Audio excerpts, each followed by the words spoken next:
Here's the latest local news from the New Haven Independent Assignment Desk, otherwise known as my Compost Heap. Well, New Haven's opening its checkbook wide again. This week it reached a settlement with two more men who lost decades of their lives in prison based on fabricated evidence. They're getting a total of $30.5 million combined for the 17 and 19 years they spent falsely behind bars. But this was a victory because the two sides negotiated a fair settlement that was painful and hard for everyone.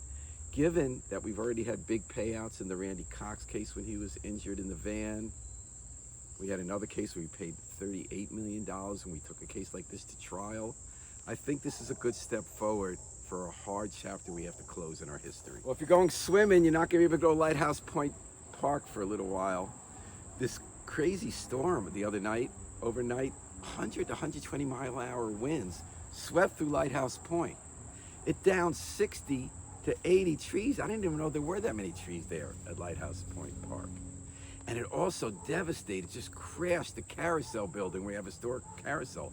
But luckily, apparently, even though they wrecked the building, they did not wreck the horses that we spent all the time and money over the years restoring as a great attraction in New Haven. I remember my kids were little, we loved going there. So I think that the crews are working hard and we'll get it back. Knock, knock, knock, knock. Who's there? For the last month, those knocks on our doors on the east and west side of town came from 5 campaigns of 5 candidates running for 2 state rep seats. This week, 2 people who knocked on thousands of those doors won big victories. Eli Sabin, the 92nd General Assembly District Democratic primary for state rep, and Wildelise Bermudez in the 97th district. What made those victories interesting is that both candidates petitioned onto the ballot. They ran against the party establishment, ran against candidates endorsed by the Democratic Town Committee and Unite Here. Now, of course, the big lesson from all these stories is the door knocking. These 2 candidates knocked on thousands of doors and had a lot of energy. If you do that hard work and people find your message appealing and you pick the right year to run, you can win even if you don't have the endorsement. I think there's a second lesson here.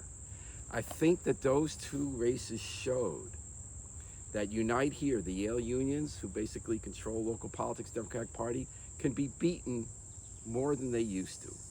In 2011, the union decided they were going to basically take control of local politics. They won 17 out of 18 Alder races. Then they totally took over all the races to take over the town committee. And until 2019, they could never be beaten.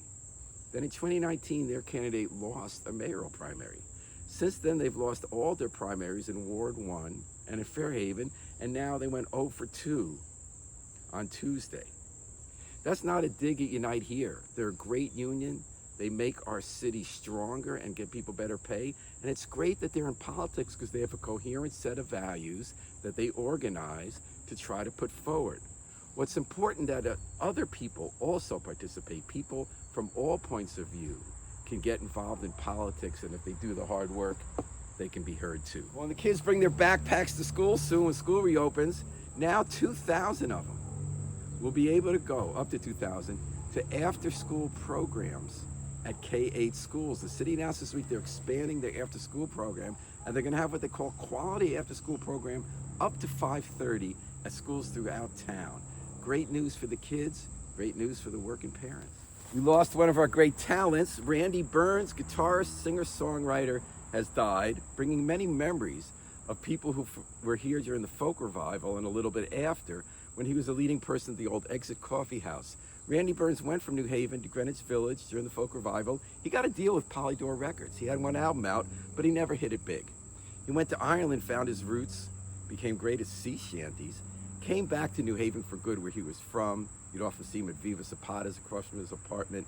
And these memories are from him because he really added a lot to our city. Well, here I got my garbage toter. And actually, do you know our garbage gets picked up a lot better than it otherwise would and used to, because of somebody named Vanessa Burns, who also has just died, not related to Randy Burns. Vanessa's another person who was born in New Haven and made a real big impact on our city. She was an alder from Ward 2. She worked in legislative office, services office. She helped John Daniels get elected the first black mayor in New Haven. He made her the public works chief. And she had so much energy and drive and smarts that she was able to modernize that whole system for picking up trash and shoveling snow that for decades had become sclerotic with old work rules that made no sense. She was so good that they subsequently hired her in Evanston and Louisville and DC. We're gonna miss Vanessa. She was a great force in her city, a lot of fun, highly opinionated, really talented and smart, and she gave so much to the city that she loved.